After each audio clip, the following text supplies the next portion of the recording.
This is Luke chapter 16 from the Message. The story of the crooked manager. Jesus said to his disciples, "There was once a rich man who had been a manager. He got reports that the manager had been taking advantage of his position by running up huge personal expenses. So he called him in and said, 'What's this I hear about you? You're fired, and I want a complete order of your books.' The manager said to himself, 'What am I going to do? I've lost my job as manager, I'm not strong enough for a labouring job, and I'm too proud to beg. I've got a plan. Here's what I'll do. Then when I'm turned out into the street, people will take me into their houses.' Then he went at it. One after another, he called in the people who were in debt to his master. He said to the first, 'How much do you owe my master?' He replied, 100 jugs of olive oil. The manager said, 'Here, take your bill, sit down here, quick now, write 50. To the next he said, 'And you, what do you owe?' He answered, 100 sacks of wheat. He said, 'Take your bill, write in 80. Now here's a surprise. The master praised the crooked manager. And why? Because he knew how to look after himself. Streetwise people are smarter in this regard than law-abiding citizens. They are on constant alert, looking for angles, surviving by their wits. I want you to be smart in the same way, but for what is right, using every adversity to stimulate you to create survival, to concentrate your attention on the bare essentials so that you'll live, really live, and not complacently just get by on good behaviour. God sees behind appearances. Jesus went on to make these comments. If you're honest in small things, you'll be honest in big things. If you're a crook in small things, you'll be a crook in big things.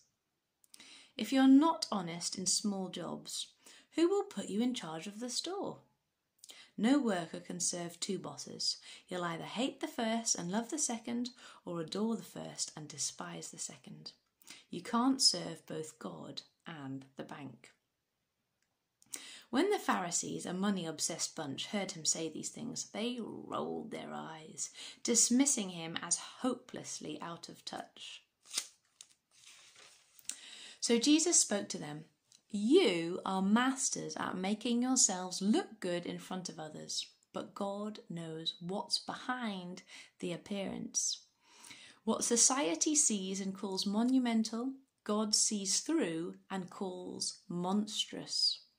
God's law and the prophets climaxed in John. Now it's all kingdom of God, the glad news and compelling invitation to every man and woman. The sky will disintegrate and the earth dissolve before a single letter of God's law wears out. Using the legalities of divorce as a cover for lust is adultery. Using the legalities of marriage as a cover for lust is adultery." The rich man and Lazarus. There once was a rich man, expensively dressed in the latest fashions, wasting his days in conspicuous consumption. A poor man named Lazarus, covered with sores, had been dumped on his doorstep. All he lived for was to get a meal from scraps off the rich man's table. His best friends were the dogs who came and licked his sores. Then he died, this poor man, and was taken up by the angels to the lap of Abraham. The rich man also died and was buried. In hell and in torment he looked up and saw Abraham in the distance and Lazarus in his lap. He called out, "Father Abraham, mercy, have mercy. Send Lazarus to dip his finger in water to cool my tongue. I'm in agony in this fire." But Abraham said, "Child, remember that in your lifetime you got the good things and Lazarus the bad things. It's not that here. He's consoled and you're tormented. Besides, in all these matters, There is a huge chasm set between us, so that no one can go from us to you, even if he wanted to, nor can anyone cross over from you to us." The rich man said, "Then let me ask you, Father, send him to the house of my father, where I have 5 brothers, so he can tell them the score and warn them so they don't end up here in this place of torment." Abraham answered, "They have Moses and the prophets to tell them the score. Let them listen to them." "I know, Father Abraham," he said, "but they're not listening. If someone comes back to them from the dead, they would change their ways." Abraham replied, "If they won't listen to Moses and the prophets, they're not going to be convinced by someone who rises from the dead."